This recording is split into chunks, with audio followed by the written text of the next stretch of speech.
E aí, TDIstas, tudo bem com vocês? Eu sou o Carlos Júnior e esse aqui é o TDI Flash.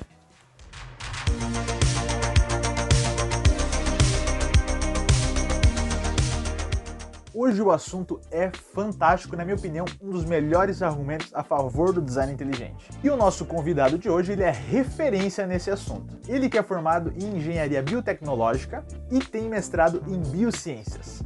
Eu tô falando dele, o Vinícius Kimpel, e ele vai dar muitos exemplos hoje de biomimetismo. Então hoje vamos aprender com a natureza. Vinícius, a palavra é com você. Olá amigos do TDI Flash, sejam bem-vindos. Eu quero conversar um pouco com vocês sobre esse assunto que eu gosto bastante, que é o biomimetismo ou a biomimética. Talvez para alguns o termo seja novo, seja até desconhecido, porque realmente é uma área do conhecimento que tem sido desenvolvida com mais intensidade nos últimos 30, 40 anos. É uma área relativamente nova, embora o ser humano já se utilize desses conceitos há muito tempo. Trata-se não apenas de uma mera cópia da natureza. Quando a gente usa o termo mimetismo, por exemplo, que significa copiar, imitar, mas na verdade é uma relação um pouco diferente do ser humano com a natureza. Agora não é mais simplesmente uma inspiração, simplesmente uma admiração ou até mesmo em casos de exploração da natureza. Agora o conceito é de aprender com a natureza. Tentar entender alguns processos biológicos ou como são desenvolvidos determinados materiais e trazer esse conhecimento, trazer esse conceito para poder solucionar algumas dificuldades ou problemas que nós viemos a enfrentar. Ou até mesmo para poder trazer soluções para o meio ambiente, inclusive.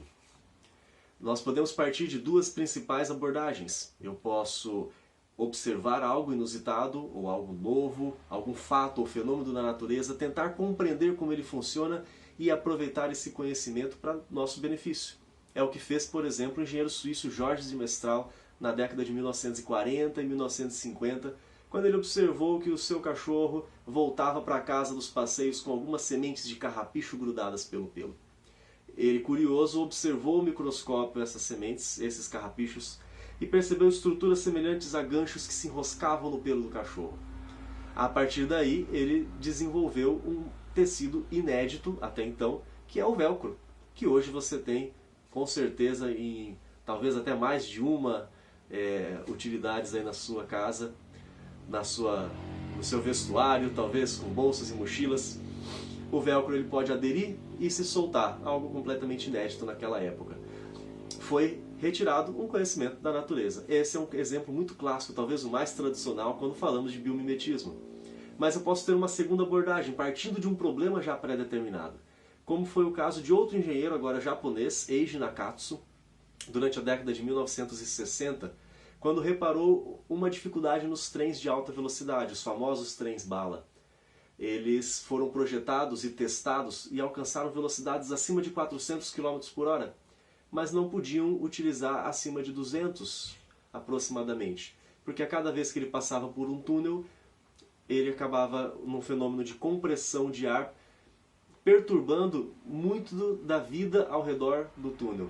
Imagine uma seringa quando você pressiona o êmbolo e comprime aquele ar. Quando o ar sai pela outra extremidade, no caso lá dos túneis, provocava ruídos e vibrações muito grandes e perturbava seres humanos, animais e até mesmo a vida vegetal.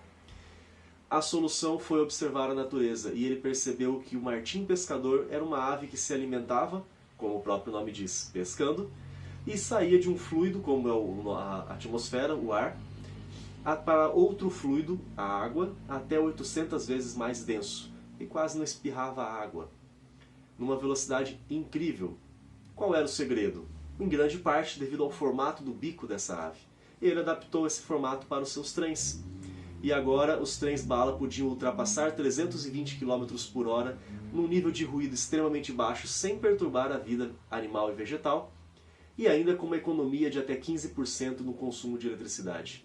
Olha só que maravilha, quando você aproveita o conhecimento obtido pela natureza.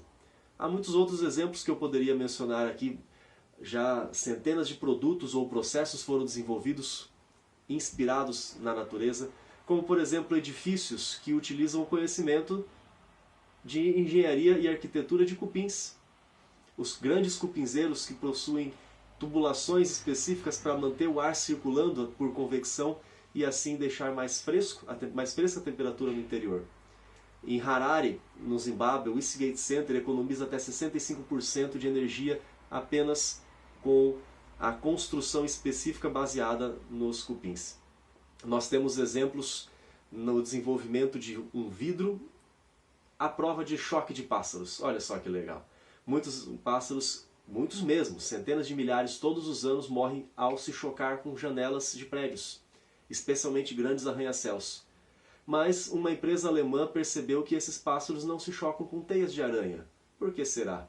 E descobriram que essas teias elas possuem substâncias revestindo alguns desses fios capazes de refletir uma faixa no espectro de luz ultravioleta.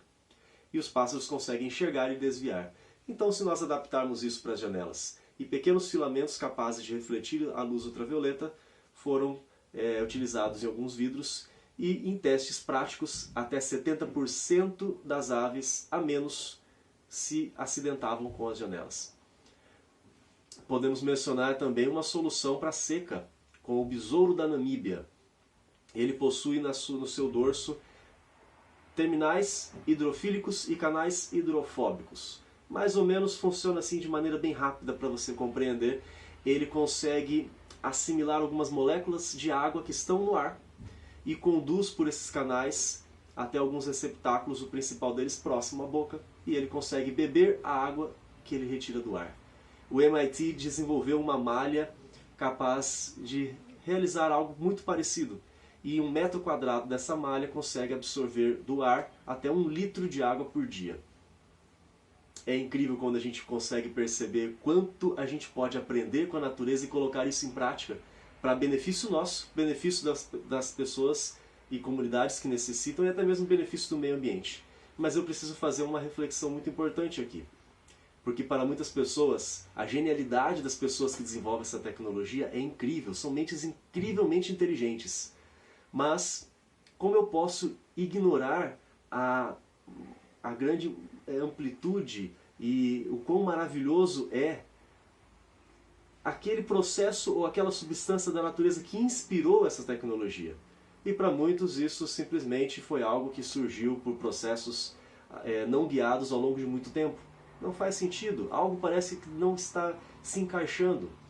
Como eu posso admitir que tecnologias incríveis, desenvolvidas por seres inteligentes e que não chegam sequer a 100%, vocês viram os números que eu mencionei? 65%, 70%, 15%, mas aquele processo ou aquela tecnologia que já é da natureza, que a eficácia já é 100% e serviu de inspiração, essa, será que não é produzida por uma mente inteligente? Fica aqui a reflexão e eu deixo para vocês um pouco desse meu fascínio pela natureza, um pouco do conhecimento sobre uma área talvez nova para muita gente, e essa reflexão sobre o quão incrível pode ser a natureza, desenvolvida sem dúvida nenhuma por uma mente muito mais inteligente do que qualquer engenheiro que nós possuímos no nosso planeta. Um grande abraço a todos vocês. Muito obrigado pela sua participação, Vinícius. E se você gostou desse vídeo, deixa aquele like top demais e não se esquece de se inscrever no canal e compartilhar para o máximo de pessoas. Até a próxima jornada!